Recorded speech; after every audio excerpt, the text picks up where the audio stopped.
بسم اللہ الرحمن الرحیم نحمده ونصلي ونسلم على رسوله الكريم اما بعد فاعوذ باللہ من الشیطان الرجیم بسم اللہ الرحمن الرحیم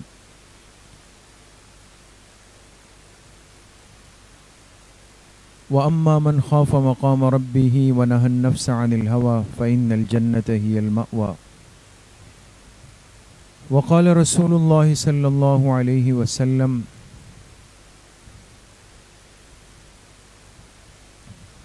من تواضع للہ رفعه اللہ صدق اللہ وصدق رسوله النبی الکریم اللہم صل علی سیدنا ومولانا محمد وعلی آل سیدنا ومولانا محمد وبارک وسلم۔ اللہ سبحانہ وتعالی کا بہت بڑا کرم اور احسان ہے کہ ہم سب یہاں دین کی بات سننے کی نسبت سے جمع ہیں۔ اللہ تعالیٰ آپ سب کی اس حاضری کو، اس بیٹھنے کو، سننے اور سنانے کو اپنی بارگاہ عالیہ میں قبول فرمائیں اور ہم سب کے ظاہر اور باطن کی اصلاح کا ذریعہ بنائیں۔ چونکہ بہت ہی قیمتی ایام، قیمتی عشرہ شروع ہو چکا ہے، عشرہ ذو الحجہ، اور اس عشرے میں انسان تھوڑے سے اعمال کر کے اللہ پاک سے بہت کچھ وصول کر سکتا ہے۔ وہ کون سے اعمال ہیں جس کے ذریعے سے بندہ اس عشرے کو محفوظ کر سکتا ہے، اس پر بہت تفصیل سے بات ہم نے پچھلے ہفتے کی مجلس میں کی تھی، جو یقیناً آپ کے ذہن میں ہوگی انشاءاللہ، کہ ہمیں اس عشرے کے دنوں کو، راتوں کو، ایک ایک لمحے کو قیمتی بنانا ہے، ذکر سے، تسبیحات سے، نوافل سے، نفلی روزوں سے، تہجد سے، اللہ کے راستے میں خرچ کرنے سے، یہ ساری چیزیں ہیں۔ اسی طریقے سے ایک مسئلہ یہ بھی عرض کیا تھا کہ جس کے ذمے قربانی ہو، جس نے قربانی کا ارادہ کیا ہو، وہ ذوالحجہ کے چاند نظر آنے کے بعد پھر اپنے بال ناخنوں کو نہ تراشے، چونکہ چاند تو گزشتہ رات نظر آ چکا ہے مغرب میں، تو وہ حکم تو شروع ہو چکا ہے، لیکن وہ ایک مستحب امر ہے، اور پچھلے ہفتے چونکہ بات عرض ہو چکی تھی تو امید ہے کہ انشاءاللہ اس پر بھی مستورات نے عمل کیا ہوگا۔ دو باتیں آج کی مجلس میں عرض کرنی تھی اس عشرے سے متعلق۔ ایک بات جو ایک خاص عمل اس عشرے کا ہے اور جو 23 نمازوں کے بعد کرنے کا ایک عمل ہے، جس کو تکبیرات تشریق کہا جاتا ہے۔ تکبیرات تشریق کا عمل 9 ذی الحجہ یعنی اس مہینے کی 9 تاریخ، دیکھیں آج ہفتے کا دن ہے اور ذی الحجہ کا مہینہ آج سے شروع ہوا، آج ذی الحجہ کی پہلی تاریخ ہے اسلامی مہینے کی، ٹھیک ہے، یہ ذہن میں رکھیں۔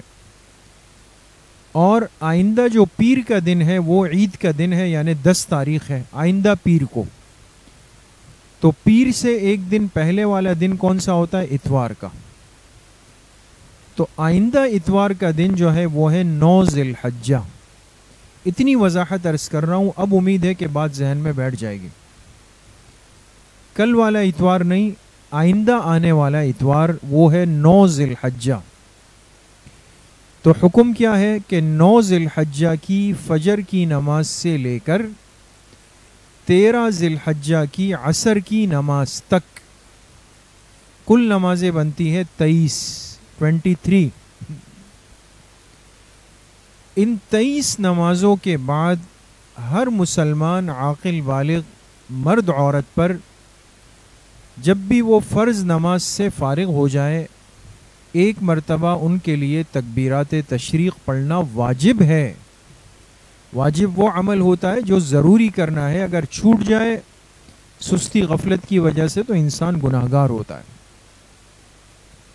اس لیے بعض دفعہ ہم یہ اپنے کاموں میں اور مشغولیات میں ادھر ادھر کی باتوں میں اتنا لگ جاتے ہیں کہ تکبیرات تشریق رہ جاتے ہیں۔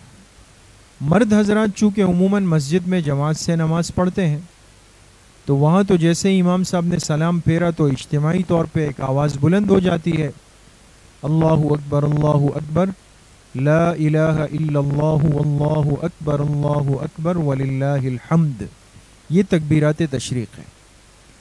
لیکن چونکہ مستورات میں گھروں میں نماز پڑھنی ہے تو ذہن سے نکل بھی جاتا ہے، اس لیے تمام مستورات جو تشریف فرما ہے، معلمات ہے، طالبات ہیں، وہ اس مسئلے کو آج سیکھ بھی لیں، سمجھ بھی لیں، ذہن میں بٹھا بھی لیں اور دوسروں تک یہ مسئلہ پہنچائے بھی۔ لہٰذا جن مستورات کے پاکی کے ایام ہوں 9 سے لے کر 13 تک کے، تو وہ اس کا خوب اہتمام کریں گی کہ وہ ان 23 نمازوں کے بعد ایک مرتبہ تکبیرات تشریق آہستہ آواز سے، مستورات کے لیے زوردار آواز سے نہیں ہے، مناسب آہستہ آواز سے پڑھ کر اپنے اس واجب کو پورا کرے گی، تکبیرات تشریق۔ تو بھئی میں نے عرض کیا کہ شروع کس دن سے ہو رہا ہے اس سال؟ جی اتوار کے دن سے، آئندہ اتوار کی فجر کی نماز سے، فجر کی نماز۔ اور 13 ذی الحجہ کون سا دن پڑ رہا ہے؟ وہ پڑے گا جمعرات کا دن، جمعرات کے دن کی عصر تک، آئندہ ہفتے کی بات ہو رہی ہے۔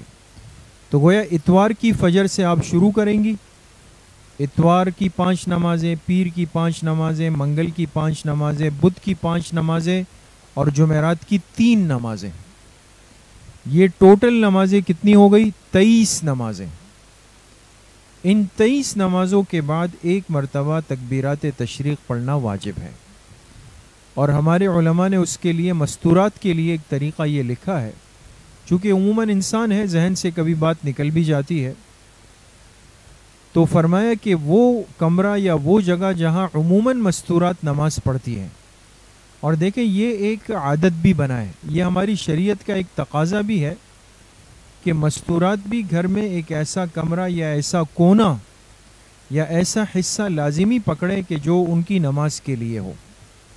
اس کو مصلی البیت کہا جاتا ہے، گھر کے نماز کی جگہ۔ اس سے کیا ہوتا ہے کہ ایک ذہن بنتا ہے، دل چاہتا ہے اعمال کا، اور یہ جو ہم کیف متفقنا کہ کبھی اس کمرے میں، کبھی اس کمرے میں، کبھی کامن میں، کبھی صحن میں، کبھی کچن کے دروازے میں، ٹھیک ہے نماز ہو جاتی ہے، کوئی مسئلہ نہیں، لیکن پھر وہ جس کو کہتے ہیں نا ایک کیفیت اور ایک لذت کی کیفیت، وہ نہیں بن پاتی۔ تو افضل یہ ہے کہ گھر کا کوئی حصہ خاص ہو جائے، اور آپ یہ تکبیرات تشریق کے جو کلمات ہیں اگر خود لکھ لیں بہت اچھی بات ہے، ہر ایک کو لکھنا آنا چاہیے، ورنہ گھر کے کسی بھی فرد سے، بچی سے، بیٹے سے، بھائی سے، شوہر سے، کسی سے بھی لکھوا کر وہاں سامنے دیوار پر ٹیپ سے لگا دیں، مضبوط نہ چپکائیں کہ پھر بعد میں ہٹاتے ہوئے دیوار کا رنگ خراب ہو یا کوئی مسئلہ نیا بنے۔ تو الماری ہو آپ کی سائڈ پہ یا دیوار ہو یا کھڑکی ہو، اس پہ اتنا لکھ کے لگا دیں کہ جیسے ہی آپ سلام پھیریں آپ کی نظر اس پہ پڑ جائے اور آپ کو تکبیرات تشریق یاد آ جائے۔ تو یہ ایک آسان طریقہ ہے بہرحال۔ تو ایک تو مستورات اس بات کا دھیان رکھیں کہ ان کے ذمے ایک عمل آ رہا ہے جو 9 ذی الحجہ کی فجر سے 13 کی عصر تک ایک ایک مرتبہ تکبیرات تشریق کے پڑھنے کا ہے۔ دوسری بات یہ ہے کہ اس عشرے کا اہم ترین عمل وہ قربانی کی تیاری ہے۔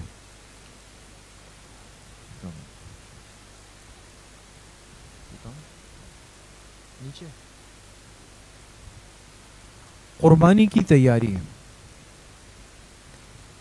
اب قربانی کس مسلمان مرد و عورت کے ذمے واجب ہے یہ تھوڑا سا سمجھ لیں۔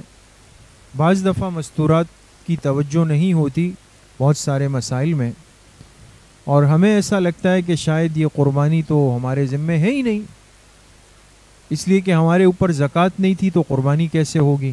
تو ایک تو یہ کہ دونوں میں فرق ہے تھوڑا سا۔ اسی طریقے سے بعض مستورات کا ایک ذہن ہوتا ہے کہ بھئی یہ کام مردوں کا ہے، یہ تو جی انہوں نے کرنا ہے، ہمارے شوہر نے، ہمارے والد نے، ہمارے بھائیوں نے، انہوں نے جانور خریدنا ہے، لانا ہے، باندھنا ہے، کھلانا ہے، پلانا ہے، قصائی ڈھونڈنا ہے، ذبح کرنا ہے، گوشت بنانا ہے. ہاں بس ہمارے ذمے یہ ہوگا کہ ہم اس کو پھر ہانڈی میں ڈال کے اس سے قورمے اور بریانیاں ہم بنا لیں. تو ٹھیک ہے، ہر فرد کی ایک خدمت اور ایک کام ہوتا ہے حصے کا، وہ تو اپنی جگہ پر ہے، وہ کوئی مسئلہ نہیں. لیکن آج مستورات کو یہ مسئلہ ضرور سمجھنا اور سیکھنا چاہیے کہ آیا میرے ذمے قربانی واجب ہے یا نہیں ہے. اس حوالے سے میں مختصراً کچھ بات ابھی عرض کر رہا ہوں، اور کل بروز اتوار مغرب کی نماز کے بعد، یہ اعلان آخر میں بھی کر لوں گا، ابھی بھی سب سن لیں، کل مغرب کے بعد ہم نے اسی نسبت سے قربانی کی خصوصی تربیتی مجلس رکھی ہے حضرات کے لیے مسجد میں، مستورات خواتین طالبات معلمات کے لیے بنات میں. یہ ساری فکر دیکھیں صرف اس لیے ہوتی ہے کہ ہمارے علاقے کا، ارد گرد کا، گھروں کا ماحول تھوڑا سا بن جائے. اور اس کے پیچھے کیا مقصد ہوگا؟ ہزاروں مصروفیات کے بعد اگر آپ کے اساتذہ آپ کے لیے وقت نکالیں، یقیناً یہاں کوئی بھی فارغ نہیں ہوتا. مسجد میں ہماری جو مصروفیات ہے، آپ کو اندازہ بھی نہیں ہوگا کہ کتنی مصروفیات. ابھی ایک بیان ہمارا نیچے ختم ہوا اور اس سے اٹھ کر سیدھا مستورات کا بیان کا اسپیکر کھلا، اور ابھی 12:30 بجے تیسرا بیان ہمارا شروع ہوگا. پھر انشاءاللہ عصر کے بعد ہے، پھر مغرب، پھر عشاء. مقصد یہ کہ آپ کے اساتذہ اور حضرات مصروف ہیں، کوئی فارغ نہیں ہے. لیکن یہ فکر صرف حضرت مفتی صاحب رحمۃ اللہ علیہ، اللہ ان کی کامل مغفرت فرمائے، غریق رحمت فرمائے، ان کی ایک گہری فکر تھی کہ کم سے کم ہم جہاں تک بات پہنچا سکتے ہیں ہم اپنے ماحول کو تو بنائیں. تو کل اس حوالے سے مغرب کے بعد انشاءاللہ مختصر سی مجلس ہے، اس میں بھی تمام مستورات نے آنا ہے اور دوسری مستورات کو بھی لانا ہے.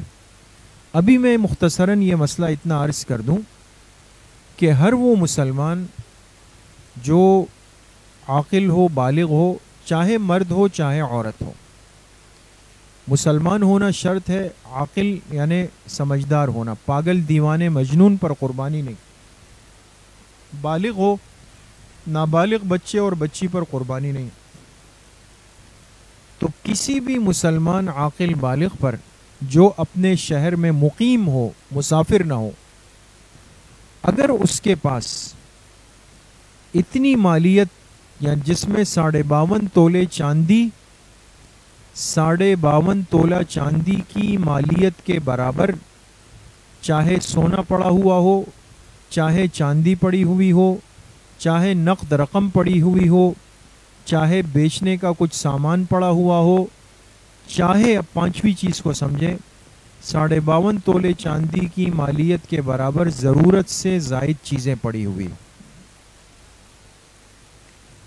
ضرورت سے زائد سامان ہے، اور جب اس کی قیمت ہم نکالے تو وہ 52.5 تولے چاندی کی مالیت بن جائے، تو ایسی عورت پر، ایسی بالغ بچی پر بھی قربانی واجب ہے اس سال کی. تو یہ تھوڑی سی فکر کرنی ہے. بعض دفعہ ہم کہتے ہیں بھئی میرے پاس تو سونا نہ ہونے کے برابر ہے، ہمارے پاس تو کیش پیسے ہے ہی نہیں، تجارت ہم کون سا کرتی ہے، یہ چیزیں تو چلے مائنس ہو گئے. دوسری طرف مسئلہ یہ ہوتا ہے کہ ضرورت سے زائد سامان پڑا ہوا ہے. مستورات کی ایک عادت ہوتی ہے، سوٹ جمع کر رہے ہیں، پیک سوٹ رکھے ہوئے ہوتے ہیں، 12 15 20 سوٹ رکھے ہوئے ہوتے ہیں. اس طرح ہے، جوتے ہیں بالکل نئے پیک وہ رکھے ہوئے ہیں، اضافی موبائل رکھا ہوا ہے. بات سمجھ گئے؟ یا آرٹیفیشل جیولری ہے، مصنوعی، لیکن اس کی ایک قیمت ہے اور وہ اضافی پڑی ہوئی ہے، پیک رکھی ہوئی ہے، استعمال میں نہیں آ رہی. تو اگر ایسی اضافی چیزوں کو کی رقم نکالی اور وہ پتہ چلا کہ اس سال 52.5 تولے چاندی کی جو قیمت چل رہی ہے وہ انشاءاللہ ہم کل کی مجلس میں بتا بھی دیں گے، تو اس تک اگر پہنچ گئی تو اس مسلمان مرد عورت پر قربانی واجب ہو جائے گی. تو اس لیے اس کا بہت خیال رکھیں، دھیان رکھیں، آخرت کے اعتبار سے اپنے معاملات کو ہم واضح کر دیں تاکہ کوئی پریشانی نہ ہو. تو اس لیے مستورات اس پہلو پر خاص توجہ دیں، خاص توجہ دیں کہ آیا میرے ذمے اس سال کی قربانی ہے بھی یا نہیں ہے۔ ایک تو اس مسئلے کو اچھے طریقے سے معلوم کریں۔ اسی طریقے سے بعض دفعہ گھر کے جو سرپرست بڑے حضرات ہوتے ہیں، وہ ذمہ دار ہوتے ہیں، وہ خود سے قربانی کا جانور لے آتے ہیں، بڑا جانور، اس میں اپنی بیوی کا، بڑے بچوں کا، ماں باپ کا، مرحومین کی نیت کر لیتے ہیں۔ تو اگر اس طرح ہو جائے، آپ کو پتہ ہے، تو پھر تو آپ کی ٹینشن نہیں ہے۔ اگر آپ کی قربانی آپ کے والد صاحب کرتے ہیں ہر سال، آپ کے شوہر کرتے ہیں، آپ کے بیٹے کرتے ہیں، اور آپ کو پتہ ہے، تو پھر تو آپ کی قربانی کا مسئلہ حل ہو جائے گا۔ بات سمجھ گئے؟ لیکن بہرحال ہم میں سے ہر ایک کو اس اعتبار سے فکر بھی ضرور کرنی چاہیے۔ اسی طریقے سے یہ عمل چونکہ بہت زیادہ قیمتی ہے، اور حدیث پاک میں آتا ہے، جناب نبی کریم صلی اللہ علیہ وسلم نے فرمایا کہ جو بندہ قربانی کرتا ہے تو ابھی اس جانور کے گردن سے خون نیچے گرا نہیں ہوتا کہ اللہ پاک اس کے تمام صغائر گناہوں کو معاف فرما دیتے ہیں۔ اسی طریقے سے ایک روایت میں ہے کہ سیدہ کائنات حضرت فاطمہ الزہرا رضی اللہ تعالی عنہا، جو آپ علیہ الصلاۃ والسلام کی چوتھے نمبر کی صاحبزادی ہیں اور محبوب صاحبزادی ہیں، تو آپ نے ان کی قربانی کا جانور لیا، اور جب وہ ذبح ہونے لگا تو آپ نے فرمایا، فاطمہ آ کر اپنے جانور کو ذبح ہوتے ہوئے دیکھ لو۔ دیکھیے ابھی جو روایت عرض کر رہا ہوں، خوب غور سے سن لیں مستورات اس کو۔ آپ نے فرمایا، فاطمہ آ کر اپنی قربانی کا جانور ذبح ہوتے ہوئے دیکھ لو، اس لیے کہ ابھی اس کے گردن سے نکلا ہوا خون زمین پر نہیں پہنچا ہوگا کہ اللہ نے آپ کے تمام اگلے پچھلے معاف کر دیے ہوں گے۔ تو جب حضرت فاطمہ رضی اللہ عنہا نے یہ سنا تو انہوں نے عرض کی کہ کیا یہ ہماری خصوصیت ہے؟ یعنی یہ جو اتنی بڑی فضیلت ہے، کیا یہ ہم اہل بیت کے لیے، آپ علیہ السلام کے خاندان کے لیے ہے؟ تو آپ علیہ السلام نے فرمایا، نہیں فاطمہ، یہ میری پوری امت کے لیے، اللہ اکبر، پوری امت کے لیے ہے، کہ جو بھی اللہ کی رضا کے لیے قربانی کرے گا اخلاص کے ساتھ، جانور خریدے گا، ذبح ہوگا، اور جب اس کا خون زمین تک پہنچا نہیں ہوگا، اللہ اس کے تمام گناہوں کو معاف کر دیں گے۔ تو مقصد اس روایت کے سنانے کا میرا یہ تھا کہ قربانی کے جو جانور ہوتے ہیں یہ بھی شعائر اللہ ہے، یہ بھی اللہ پاک کی عظمت کے ایک علامات ہیں۔ یہ جانور ان دنوں میں ہماری گلیوں میں، بلڈنگوں میں، گھروں کے پاس آگے پیچھے بندھے ہوئے ہوتے ہیں، تو بچے ان کی خدمت کرتے ہیں، لانے والے ان کی خدمت کرتے ہیں، اور حدیث پاک میں آتا ہے باقاعدہ ازواج مطہرات فرماتی ہیں کہ جب قربانی کے جانور تیار ہوتے، ہم ان کے قلادے اپنے ہاتھ سے بٹتی تھی۔ قلادہ جو گلے میں پٹا ڈالتے ہیں، تو ازواج مطہرات کہتی ہیں ہم اپنے ہاتھ سے بیٹھ کر ان کی رسیاں بناتے تھے۔ یہ بھی ایک عمل ہے۔ مقصد میرا اس بات سے یہ کہ بعض دفعہ ہماری بعض مستورات تھوڑا سا غصہ بھی ہوتی ہے نا، کہ بھئی یہ ہو گیا اور یہاں پہ باندھ دیا اور اتنا جلدی لے آئے۔ ٹھیک ہے، اپنی سہولت کو، ترتیب کو، صورتحال کو، گھر کے چھوٹے بڑے ہونے کو اور موسم کو، سب چیزوں کو دیکھنا ضرور چاہیے، اس میں کوئی وہ نہیں، لیکن مقصد یہ ہے کہ مستورات بھی اپنے اندر ایک جذبہ ضرور رکھیں۔ یہ قربانی کے جو جانور ہیں، یہ ان کو اس نیت سے دیکھنا کہ یہ اللہ کے راستے کے جانور ہے، یہ بھی عبادت ہے۔ ان کے لیے پانی یا چارہ یا گھاس تیار کرنا، اور یہ بھی ایک عبادت کا درجہ رکھتا ہے۔ تو لہٰذا بعض دفعہ سہولت ہو، آپ کو پانی کی بالٹی بھرنی پڑ گئی، یا بچہ آ گیا کہ جی میں پانی بھر رہا ہوں، تو غصہ نہیں ہونا چاہیے۔ یہ تو چند دن ہے، اور قربانی کے جانور کی خدمت کرنا اس لیے کہ وہ اللہ کے راستے میں جا رہا ہے، تو جتنا ہو سکے ہم اس عمل کے لیے بھی تیار رہیں۔ اور اب رہی یہ بات کہ اپنی قربانی کو ذبح ہوتے ہوئے دیکھنا، یہ ایک عبادت اور عمل تو ہے، بشرطے کہ اس میں کسی بے پردگی اور بے حجابی کا اندیشہ نہ ہو۔ ہمارے ہاں چونکہ عموماً ہوتا یہ ہے کہ مجمع ہوتا ہے، مرد ہوتے ہیں، نامحرم مرد ہوتے ہیں، قصائی ہوتے ہیں، سب ہوتے ہیں۔ اب ایسے میں اگر ہم کہیں کہ جی مستورات بھی آ کے دیکھ لیں تو ایک عجیب سی کیفیت بن جائے گی، تو اس میں تو احتیاط ہو۔ لیکن اگر آپ کو لگے کہ نہیں گنجائش ہے یا گھر کے احاطے کے اندر ہو رہا ہے، کھڑکی سے آپ چہرہ چھپا کر، بعض دفعہ یہ ہوتا ہے کہ اس عنوان سے پردہ مردہ ہٹا دیا، پورا چہرہ جو ہے اس کی زیارت بھی ہو رہی ہے اور گائے کی بھی زیارت، کتنی غلط بات ہے، یہ بہت غلط بات ہے۔ تو انسان ایک حجاب میں، ایک پردے میں، ایک ستر میں رہتے ہوئے اگر ممکن ہو آپ کے لیے قربانی کے گلے پہ چھری پھیرتے ہوئے آپ دیکھ سکیں، ضرور دیکھ لیں اس کو، اور اس نیت سے دیکھیں کہ اللہ کے راستے میں قربان ہوا اور ابھی اس کا خون زمین تک نہیں گیا ہوگا کہ اللہ پاک نے انشاءاللہ اپنے فضل سے ہمارے گناہوں کو معاف کر دیا ہوگا۔ اسی طریقے سے ایک آخری بات، ابھی چونکہ عید بالکل قریب ہے، پھر اس مجلس کا موقع عید سے پہلے ملے نہ ملے، جب قربانی کا گوشت آتا ہے تو اب ذمہ داری مستورات کے ہاتھ میں آ جاتی ہے نا، اب تو مرد بیچارے پیچھے ہو جاتے ہیں، اب گوشت کی تھیلیاں بنانا، پیکٹ بنانا، اس کو رکھنا، اس کو بانٹنا، اب یہ ساری قیادت و سیادت اور حکومت یہ عورت کے ہاتھ میں ہوتی ہے، یہ اللہ کی طرف سے ہے۔ دیکھیں یہ بعض نعمتیں ہیں۔ اب اس موقع پر کیا ہوتا ہے کہ بعض مستورات کو اللہ نے بہت بڑا دل دیا ہوتا ہے، بہت بڑا دل دیا ہوتا ہے، اور یقیناً سب کا ہوگا، ایسا ہی ہوگا اور ایسا ہونا چاہیے، دل بڑا رکھیں۔ آپ کو اللہ نے وسعت دی ہے، آپ کی قربانی کا ایک جانور ہے، ایک حصہ ہے، دو حصے ہیں، چھوٹا ہے، بڑا ہے، جو بھی ہے، شکر ادا کریں کہ آپ کے گھر قربانی کا جانور ذبح ہوا ہے، گوشت آیا ہے، لہٰذا اس میں لازماً دوسروں کا حصہ رکھیں، خاص طور پہ وہ رشتہ دار اور خاص طور پہ وہ پڑوسی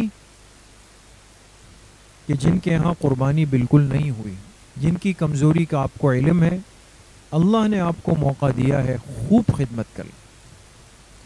اگر آپ کے گھر گوشت کم ہے، 3-4 گوشت کے ٹکڑے ہوں لیکن ضرور بھیج دیں، خیال رکھیں، اس لیے حکم دیا کہ 3 حصے بنائے جائے، ایک اپنے لیے رکھ لیں، ایک رشتہ داروں کے لیے رکھ لیں، اور ایک پڑوسیوں کے لیے، مسکینوں کے لیے، غریبوں کے لیے رکھتے ہیں۔ اس کو گوشت کی تقسیم میں دل کو کھول دیں، خوب اہتمام کے ساتھ، طلب کے ساتھ کریں، یقین کریں، ہمیں ایسا لگتا ہے کہ بڑی قربانیاں ہوئی ہے شہر، ہمارے ہاں دوسرا تیسرا سال ہے ہم وقف قربانی کرتے ہیں اپنے ویلفیئر فاؤنڈیشن سے نا، وقف قربانی یعنی جانور بعض جو ساتھی ہوتے ہیں صاحب حیثیت وہ اپنے حصے غربا کے لیے وقف کر دیتے ہیں۔ پچھلے سال مجھے ساتھیوں نے بتایا، جب حالانکہ الحمدللہ ثم الحمدللہ ہمارے 10 جانور یہاں وقف قربانی کے ذبح ہوئے، وہ لے کے گئے شہر کے اطراف کے علاقوں میں، مجھے ساتھیوں نے جو رپورٹ دی، جو احوال بتائے، مجھے یقین نہیں آتا تھا کہ کس حالت میں لوگ زندگی گزار رہے ہیں۔ اس لیے میری آپ سے یہ درخواست ہے مستورات سے کہ اس نیکی کے موقع کو ضائع مت کریں۔ آپ کے گھر سہولت ہے، کم بھی ہے نا، اپنے پڑوسی کا، اپنے رشتہ داروں کا ضرور اس موقع پر خیال رکھیں اور خوب خیال رکھیں۔ اور ایک تو یہ کہ بھئی کچا گوشت بانٹ لیا، بہت اچھی بات ہے، ترتیب کے ساتھ۔ بعض دفعہ رشتہ دار وہ ہوتے ہیں جو دور رہتے ہیں، آپ یہاں پر ہیں، آپ کے رشتہ دار کورنگی میں ہے، اورنگی میں ہے، نیو کراچی، کہیں بھی ہوں گے، ایک مثال دے رہا ہوں، تو کون جائے گا؟ ان کے گوشت آپ لے کے رکھ لیں۔ ہم نے اپنی والدہ کو، آپ کی بڑی نگران باجی رحمت اللہ علیہ، اللہ ان کی قبر نور سے بھر دے، ہم نے اپنی والدہ کی زندگی بڑی عجیب دیکھی، آج بہت ساری چیزیں سمجھ میں آتی، عجیب جذبہ تھا، باقاعدہ بیٹھ کر قربانی کی تھیلیاں بنا دور دور کے علاقوں میں ہمارے جو رشتہ دار اعزا تھے ان کے لیے باقاعدہ حصے ڈی فریزر میں رکھے جاتے تھے، اور پھر جب ان سے ملاقات عید کے تیسرے دن ہوئی، اس کے بعد ہوئی، ان کا حصہ ہوتا تھا۔ یہ تصور نہیں تھا کہ کوئی سال ایسا گزرا ہو کہ جس میں ان کا حصہ نہیں رکھا گیا ہو۔ یہ سب خیال رکھنا ہے۔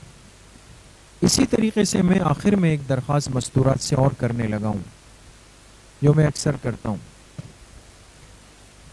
پہلے ایک عادت تھی مستورات کی جو ہم نے دیکھی بچپن میں اپنے، اور اچھا عید کے دنوں میں کیا ہوتا ہے، ہمارے بہت سارے مدارس کے جو طلبہ ہیں یہ بیچارے کھالے جمع کر رہے ہوتے ہیں۔ آپ کے گھر کی قریب کی مسجد کے پاس بھی ہوں گے، وہ بھی کر رہے ہوتے ہیں۔ یہ آسان کام نہیں، یہ بہت مشکل کام ہوتا ہے، صبح سے لے کر مغرب تک، پھر اگلے دن صبح سے مغرب، پھر تیسرے دن صبح سے لے کر مغرب تک وہ وہاں ہوتے ہیں۔ یہ زیادہ تر طلبہ وہ ہوتے ہیں کہ جو بیچارے باہر کے ہوتے ہیں، آپس میں ساتھی بیٹھ کر ایک دوسرے کا اکرام بھی کرتے ہیں، لیکن آپ لوگ اس کا خیال رکھیں، آپ نے جو کھانا بنایا ہو کچھ حصہ نکال کر ان کے لیے بطور اکرام کے ضرور بھیج دیا کریں۔ تو ان باتوں کا انشاءاللہ اہتمام ہوگا، قربانی کا یہ عمل قیمتی ہوگا اور نامہ اعمال میں اضافہ ہوگا، قیامت کے دن ان نیکیوں کا احساس اور اندازہ ہوگا۔ اللہ کریم مجھے بھی آپ سب کو صحیح عمل کی توفیق نصیب فرمائے۔ وآخر دعوانا ان الحمد للہ رب العالمین۔ آخر میں دوبارہ عرض کر دوں کہ کل بروز اتوار مغرب کی نماز کے بعد انشاءاللہ متصلاً قربانی کی تربیتی نشست اور مجلس ہوگی مستورات کے لیے بنات میں۔ تمام مستورات اہتمام سے اس میں شرکت فرمائیں۔ الحمدللہ رب العالمین والصلاة والسلام علی سید الانبیاء والمرسلین سیدنا و مولانا محمد وآلہ واصحابہ اجمعین۔ اللہم اعنا علی ذکرک و شکرک و حسن عبادتک۔ اللہم انا نسألک العفو والعافیة والمعافاة الدائمة فی الدین والدنیا والآخرہ والفوز بالجنة والنجاة من النار۔